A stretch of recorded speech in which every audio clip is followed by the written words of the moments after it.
the sale of a car or truck is just the beginning. The most important interaction between you and your customers, the activities that decide whether or not they'll buy from you again, whether or not they'll send you additional business.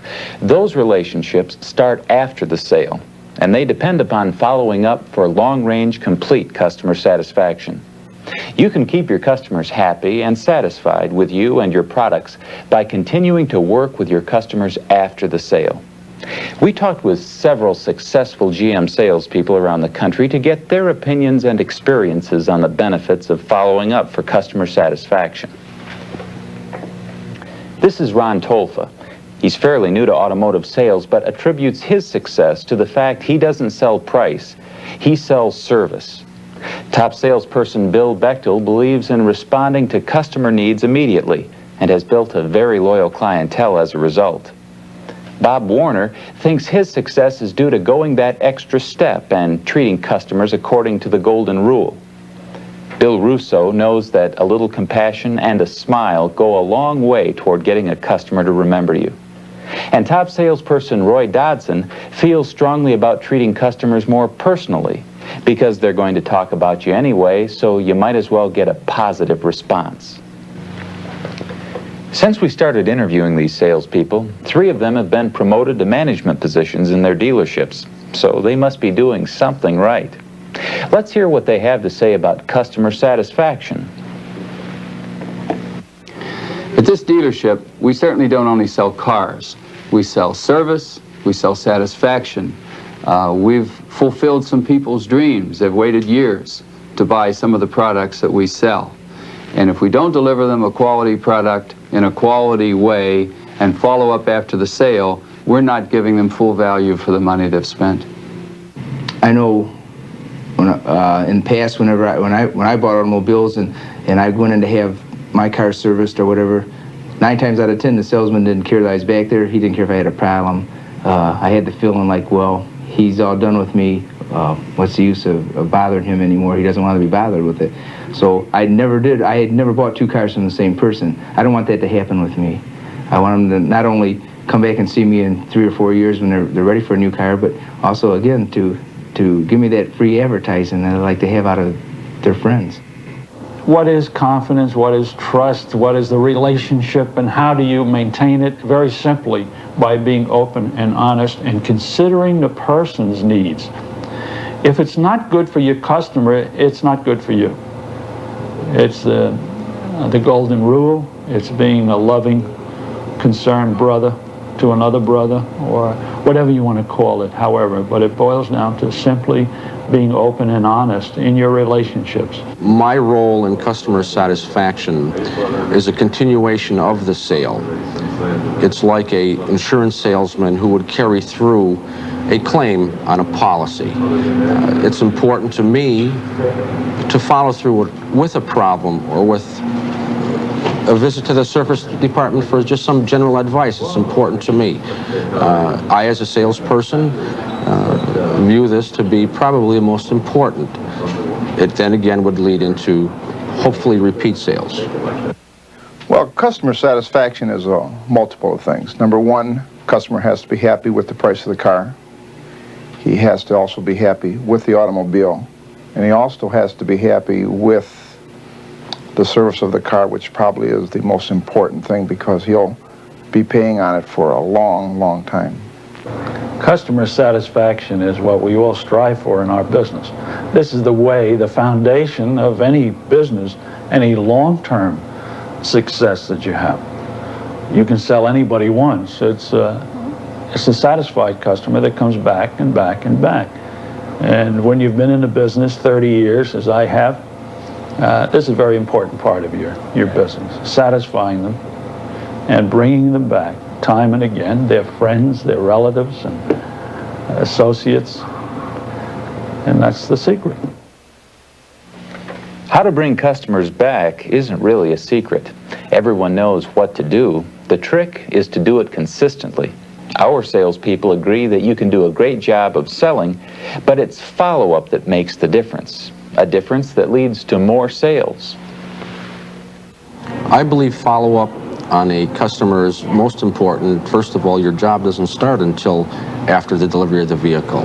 You want to make sure that they are completely satisfied, and your job will always continue to follow them as a salesperson to make sure that they are completely satisfied, whether they have a small service problem or some parts that they want to order. You want to make sure that they are completely satisfied. This will build a good reputation between yourself and your customer, and obviously turn into, again, hopefully a repeat sale. Well, follow-up is important because not tracking your customers, you'll have a tendency to lose them sometimes for a small item as small as a cigarette lighter. Might have popped out, they come in for service and they'll say, well, we get $36 an hour, $3 to put another lighter in, where you can salvage a deal by contacting your people and dealing with them direct. Follow-up is probably one of the most important things we can do in this business. It keeps us in contact with our customer. It lets them know we're sincere about what we're doing. It also gets our name planted in their mind again in case they are talking to someone about their new car purchase or their car they had purchased in the previous few months. And it's something, I don't think you can advertise yourself too much in that type of thing. I think if you're showing your sincerity to the customer, man, it's free. The people will go out and they will talk about you. They're going to do it anyway, so we might as well get a positive response from them. Follow-up is important for several reasons. Let's talk about recommendations. Obviously, you're following them up. Speaking as a salesman, I want recommendations. I need recommendations. This is the way my business progresses. But just to call up a customer and point blank ask them for a recommendation is not my style. I will ask for a recommendation at the point of sale, or a point of delivery, to be more accurate. Follow-up is very important for the simple reason when you're dealing with people on a long term, they're going to keep coming back. It's a way of showing people that you appreciate them and you need them. And without people, we wouldn't be any good. We really need everybody we can get to buy cars from us. To your customer, the event that really stands out in his or her mind is delivery of the new vehicle. Here's where you can make a lasting impression.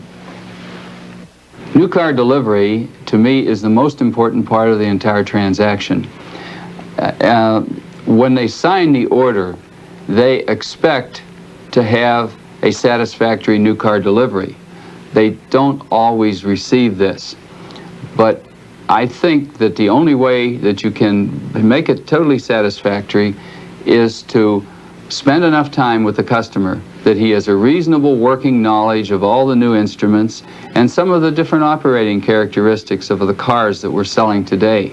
What I do at delivery, which is a continuation of the sale and a reflection of what you want to do as a salesperson, is you go through the entire car with the customer, underneath the hood, show him all his level checks, inside the automobile as far as all the functions of the car, how everything works, and the reason they should be used.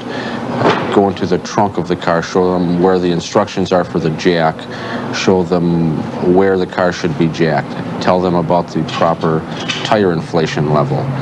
Just overall, what the car is all about. The importance of delivery is based simply that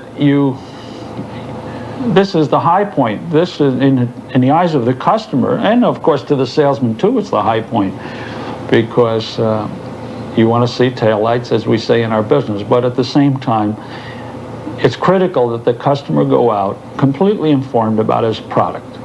You must show your customer how everything works. Nothing is more unnerving to a customer than to drive out not knowing if he's doing the right thing.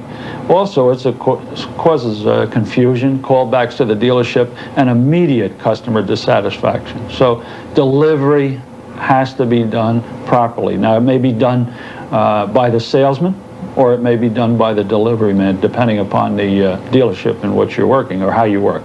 But it's absolutely essential that the guy isn't given a pat on the back and handed the keys and goodbye.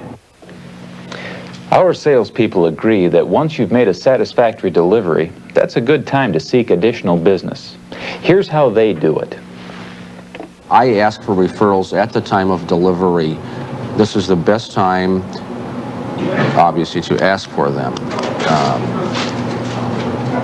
Friends, neighbors, relatives, mothers, fathers.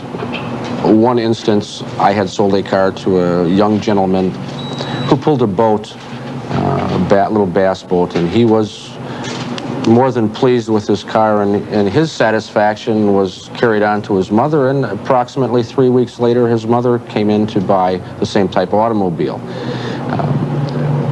Once the customer has the car for a couple, 3 months, I think the enthusiasm probably could be at its peak at that point. 3 months is a good time to maybe give them a call on the phone, find out obviously if they've got any problems you would like to correct them, and ask if the neighbors or relatives could be interested in buying a car, and if so, ask for the name and number and give them a call with their permission.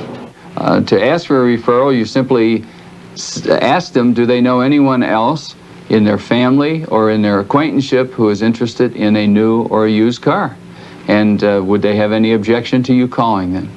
And 9 times out of 10, they'll be very happy to give you someone's name. Perhaps it's a relative, their father or children or whatever. And if you've satisfied them and you've done all the things that were implied at the time you sold them the car, I think there's very little reservation for them giving you a referral. In fact, many times they're glad to help. Best time for asking for referrals in my particular case is when I deliver the car, when the customers are completely ready to take over and I'm handing them over the keys and they're going to be driving away, and I always entice them, gee, how would you like dinner for 2? Or a gift certificate. After the taillights go down the road, successful salespeople know they still have to work to maintain a good relationship and create customer satisfaction. Here's a viewpoint on why that effort is so necessary. The salesman is a vital link between the customer and the service department. On one hand, in the service department, you have technicians who are trained in technical, mechanical things.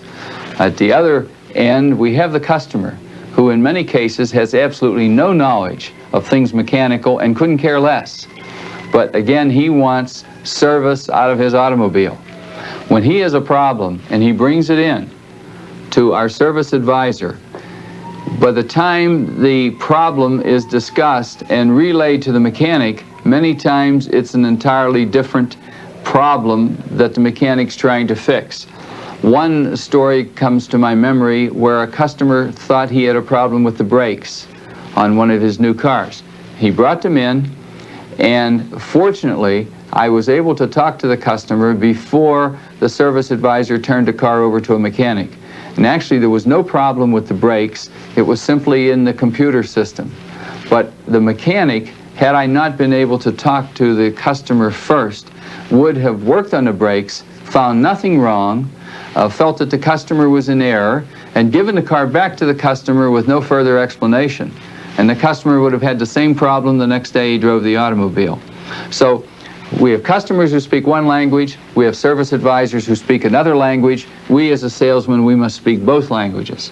So we must communicate the proper problem where we can to keep our customers satisfied. One reason many salespeople don't always carry through on a strong follow-up program is the fear of complaints.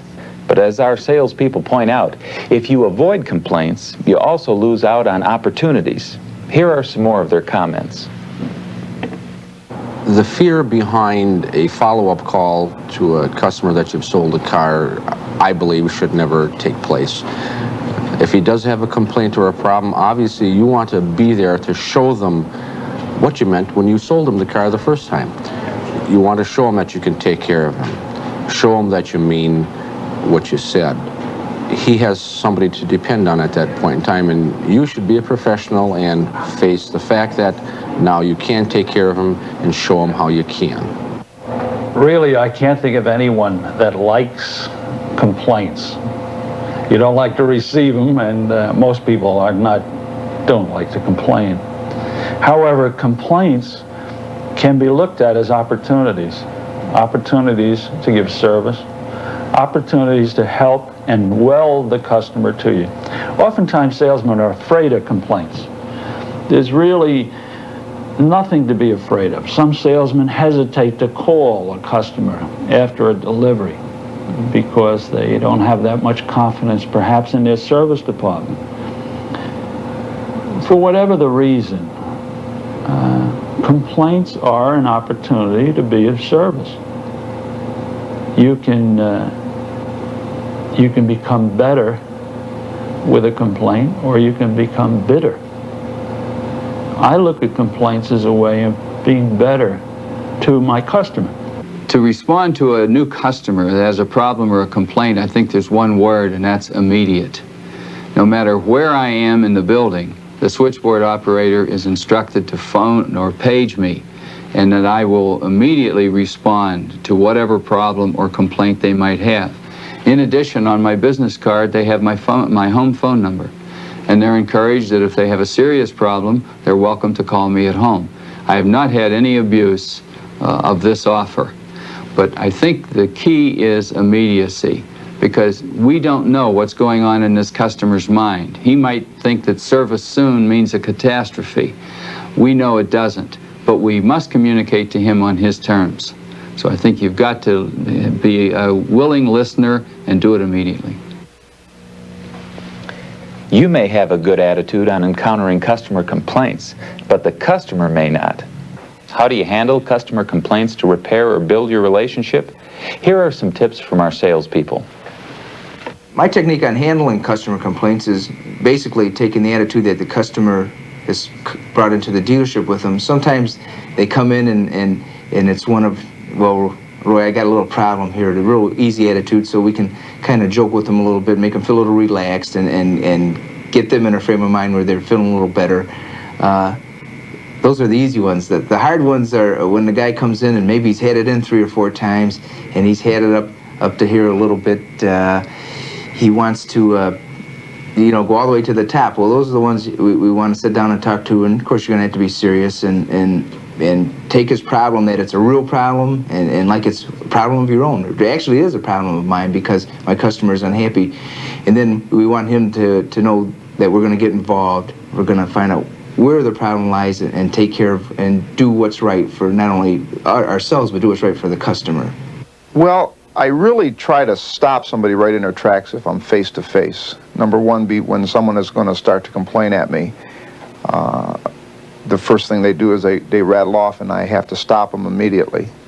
And in stopping them, I say, good morning, good afternoon, beautiful day out, and they'll look and it might be raining, and they'll say, well, what's so good about us? Well, it's really good to be alive, right? They've already, their hatred or animosity has already stopped. So I've slowed them up a little bit, and then I listen, and then I take it from there. Usually what I like to do with a customer after they're completely exhausted of all the griping, I give them one of my business cards again. I said, don't forget, smile. And they do smile, believe it or not. There is a little room in there for a little bit of compassion. Building repeat and referral business doesn't just happen by itself. Even if you've performed a good delivery and maintained customer satisfaction with personal service after the sale, you still have to keep your name in front of the customer and ask for more business. To do this, you need a realistic system, and it can be very simple.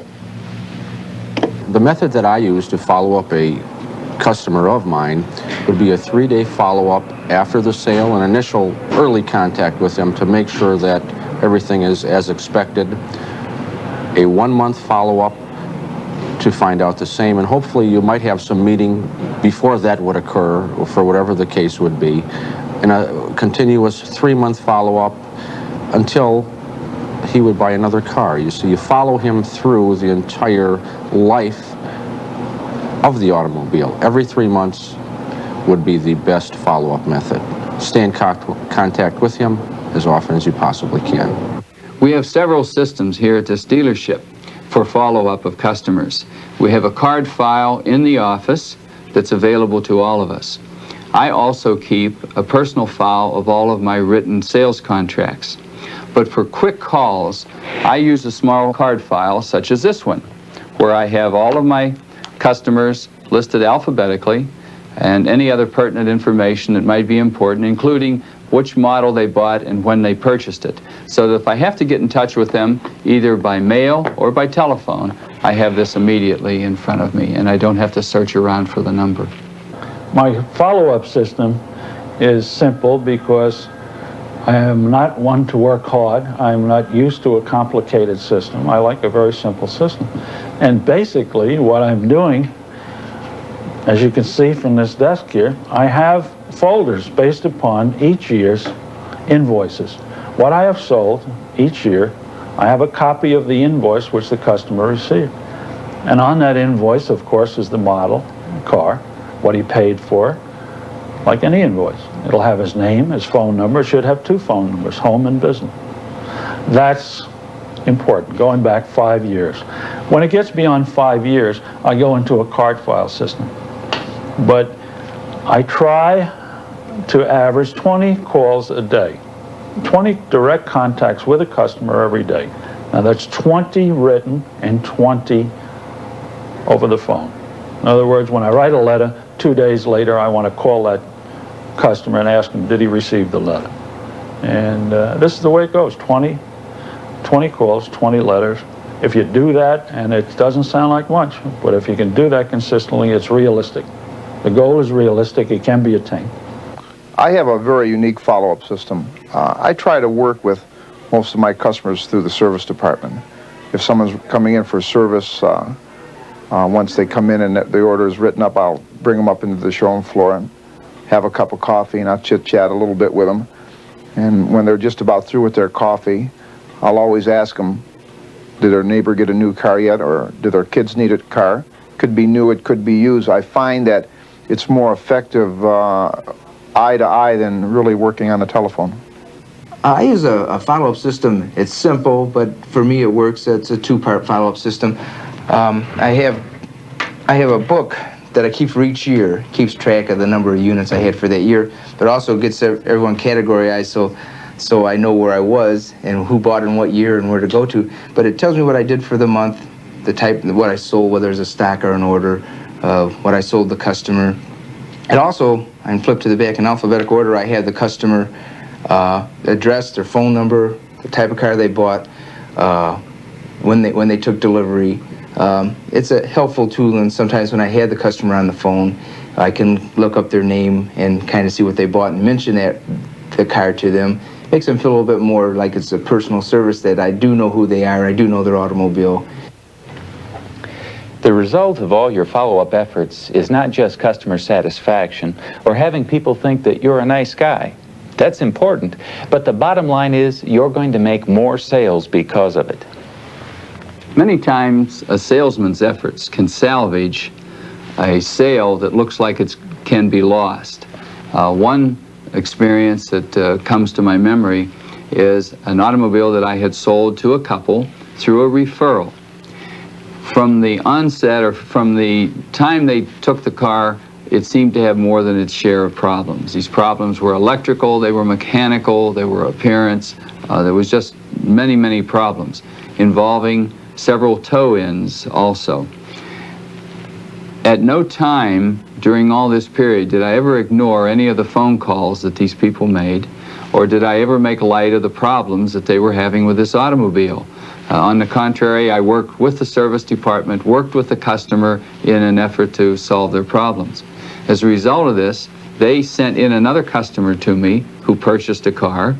And finally, when they had given up hope of ever being totally satisfied with this car, they went to 2 other dealerships, and after they had shopped around, came back to me and said they preferred to buy the automobile from me. And as a result, I sold them another car. But if I had not responded to all their calls and all their problems, I would have never made those additional 2 sales. Esther Smith, a dear, sweet customer of mine and her family, but Esther called me. She had just purchased a car from me, and she called me late one evening, very upset. Her son had been involved in an accident with the new car. Now, it was upstate New York, and I could have fluffed it off. I could have just said to her, well, Esther, you should call the state police and what have you. But it's not my nature, and the woman was really upset, as any mother would be. And I called the state police. I arranged for the pickup of the car. I kept Esther posted as to what was going on. I had the car brought in. Thank God the boy was all right. There was no real hurt to him. He was taken to the hospital by the state police, and I had the car subsequently brought into our dealership. And, of course, we had the adjuster come in, and the adjustment was made. I have since sold Esther 4 cars, not only to her, but to her son and the family, because I established the most important thing: trust and customer satisfaction. I had a customer that had bought cars at this dealership for years, even before I was there, and her former salesman had left. He had moved to another area of the country, and I happened to sell this lady a car, and I was going back into the service department one day, and there was Mary, and Mary wasn't looking too happy, so went up and asked her how she was doing, and she was having a little problem, and I said, Mary, don't you remember when you took delivery of the car, I told you if you have a problem to let me know so I can help you? And well, she said, well, my previous salesman never liked me to bother him, so she said, I didn't really feel I should bother you. Well, as it turns out, she had a small problem, and we got her out of there in a very short amount of time. And it wasn't 2 days later, her son came and looked at the car and did buy one from me. And since then, her nephew, her niece, and her grandson has bought a car. And I'd like to think it was because of that time that I helped her out there. And hopefully, this is the kind of impression I've created, that I do want to give service after the sale. When your follow-up creates real customer satisfaction, you gain an asset every good salesperson wants and needs: loyal customers who keep coming back to you and sending others in to buy from you.